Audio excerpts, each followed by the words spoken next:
Hi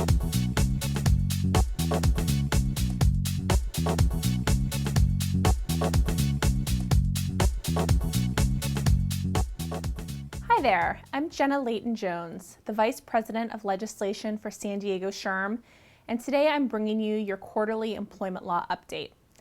Let's start by taking a look at some new California laws. Governor Jerry Brown has signed into law Assembly Bill 10, a bill increasing California's minimum wage from its current rate of $8 per hour to $9 per hour on July 1, 2014, and $10 per hour on January 1, 2016.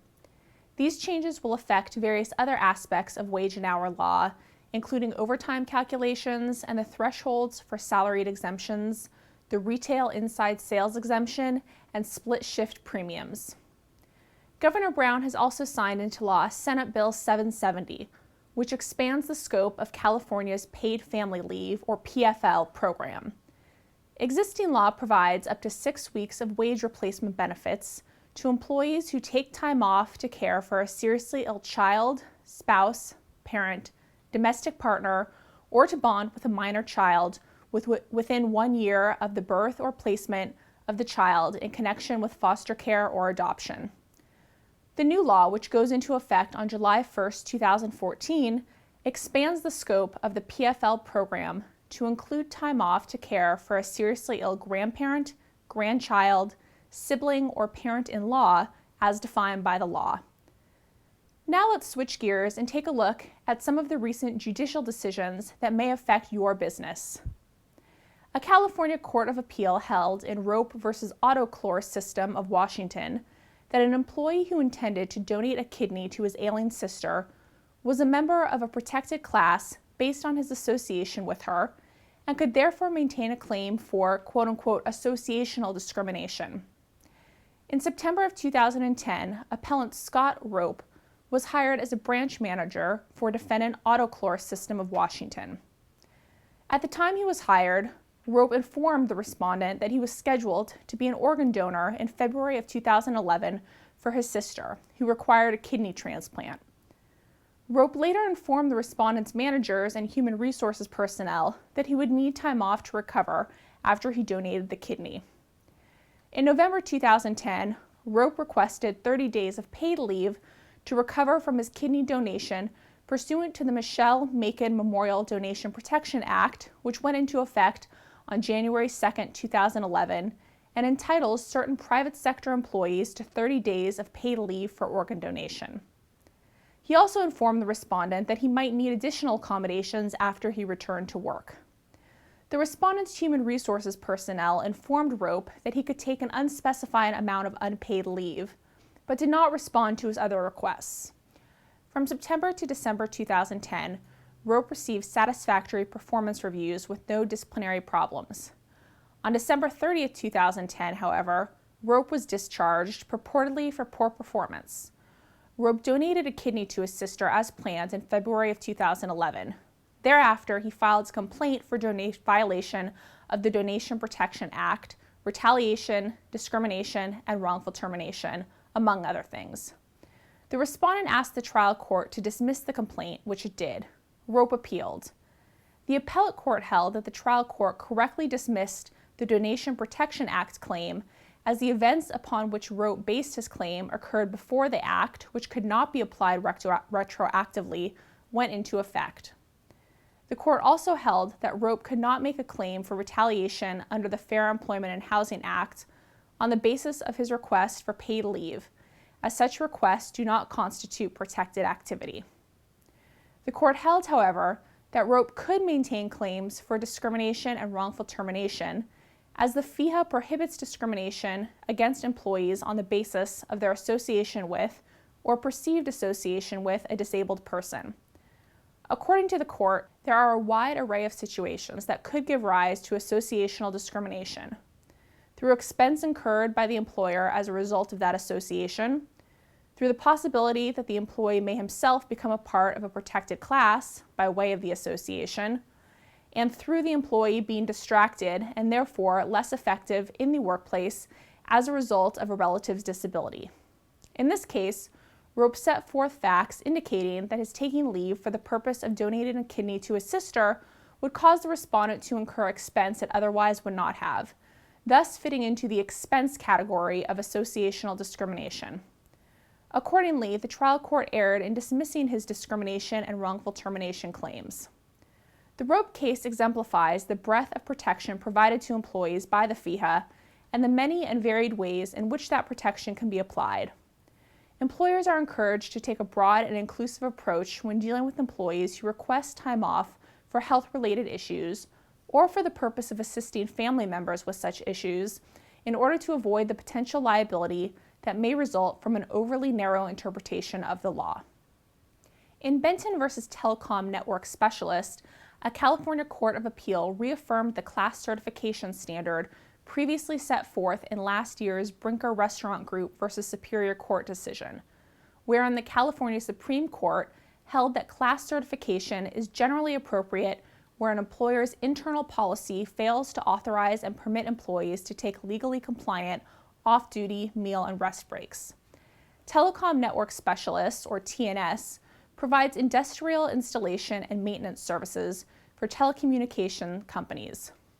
Of the technicians working on TNS projects, only approximately 15% are TNS employees. The remaining 85% are leased to TNS through various staffing agencies. In 2006, Lorenzo Benton filed a class action lawsuit alleging a series of wage and hour violations, including unpaid overtime and denial of meal and rest breaks. In April of 2012, Benton filed a motion to certify the class, which purportedly encompassed all TNS technicians, including those leased from the staffing agencies. In support of the motion, Benton offered evidence that all TNS project technicians worked solely under TNS's discretion and utilized the TNS timekeeping system. In opposition to the motion, TNS offered declarations from employees indicating that the technicians worked in a variety of different job positions and pursuant to a range of varying practices. Moreover, most technicians worked under minimal supervision, if any at all, and had discretion as to the timing of their meal and rest breaks. TNS also argued that because the majority of technicians were contracted through staffing agencies, the putative class members' claims were not subject to common proof because the staffing agencies had adopted a variety of different meal and rest period practices. The trial court agreed with TNS, concluding that the divergent practices maintained by the staffing agencies necessitated an individualized analysis and thus destroyed the benefit of class treatment. Benton appealed, and the California Court of Appeal reversed the trial court's ruling. In making its decision, the appellate court provided an extensive discussion of Brinker, as well as two other cases wherein California courts held that class certification is warranted where the Benton alleges an illegal class-wide practice by the employer. Using this framework, the court rejected TNS's theories and the trial court's ruling, holding that variations in experiences by putative class members impacted not only their damages, but also the theory of the case.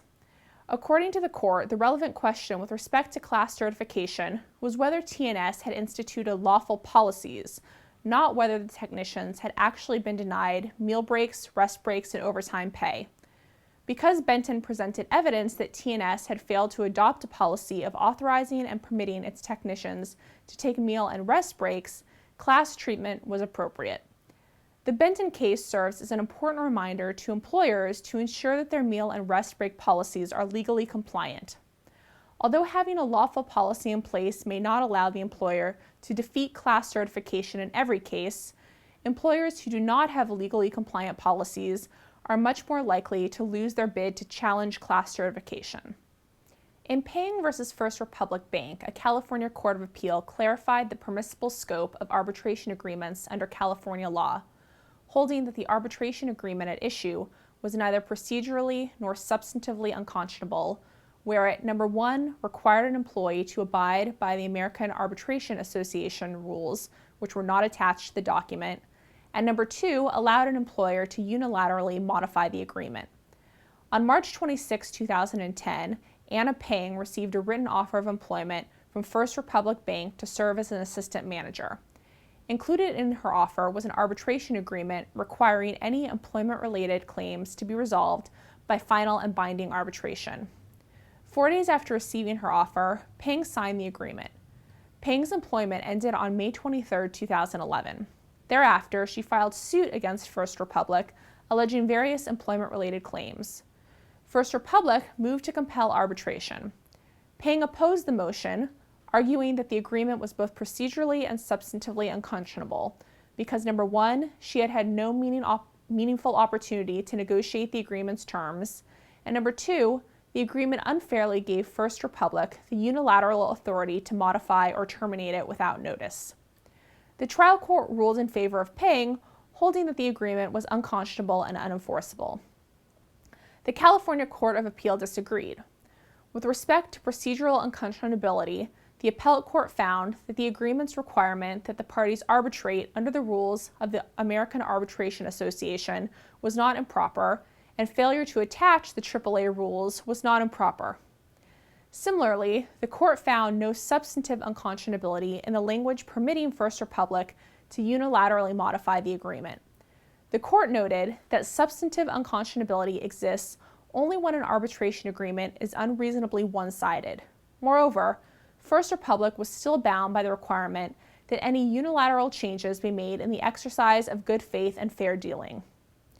Pang provides some reassurance to employers that, absent a showing of bad faith, arbitration agreements meeting minimum conscionability standards will generally be upheld by the courts.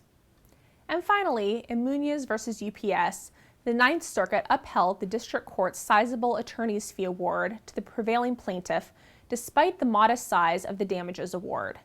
In fact, the sole issue on appeal was whether the district court abused its discretion in awarding the plaintiff $697,000 in attorney's fees, where the jury awarded her only $27,000 in damages. The plaintiff, Kim Munoz, filed claims for gender discrimination, age discrimination, and retaliation under the Fair Employment and Housing Act. The claims for age discrimination and retaliation were resolved in favor of defendant UPS through summary judgment. The case proceeded to trial on the issue of gender discrimination. The jury found in favor of Munoz and awarded her $27,000 in economic and non-economic damages. Both parties claimed to be prevailing parties and sought attorney's fees under the FEHA. The district court found Munoz to be the prevailing party and awarded her $697,000 in attorney's fees utilizing the lodestar method, wherein each attorney's reasonably hourly rate is determined and then multiplied by the number of hours spent reasonably in achieving the victory. The resulting figure may then be adjusted up or down to determine the total award depending on the amount of time the attorneys spent pursuing unsuccessful claims, as well as other factors. UPS did not challenge the jury verdict and conceded that the district court's lodestar calculation was within its discretion. Rather, UPS argued that Munoz had achieved limited success on her claims, yet submitted an inflated fee request, which, according to UPS, required a significant reduction in light of Munoz's failure to succeed on the age discrimination and retaliation claims. However, UPS did not attempt to estimate the actual number of hours Munoz's attorneys could have reasonably spent on the unsuccessful claims. As such, the Ninth Circuit was not convinced that the district court erred in declining to further reduce the attorney's fee award based on Munoz's pursuit of ultimately unsuccessful claims. While the court acknowledged the disparity between the damages and attorney's fee awarded, it was not convinced that California law required the district court to reduce the disparity. This case highlights the significant impact the Fair Employment and Housing Act's attorney's fees provision may have on employers who choose to litigate cases through trial. Employers should be cognizant of the fact that even a modest victory for the plaintiff in terms of a damages award may result in a disproportionately sizable attorney's fee award, which is unlikely to be reduced on appeal. The cases I just mentioned are just a sampling of recent judicial decisions that affect California's employers.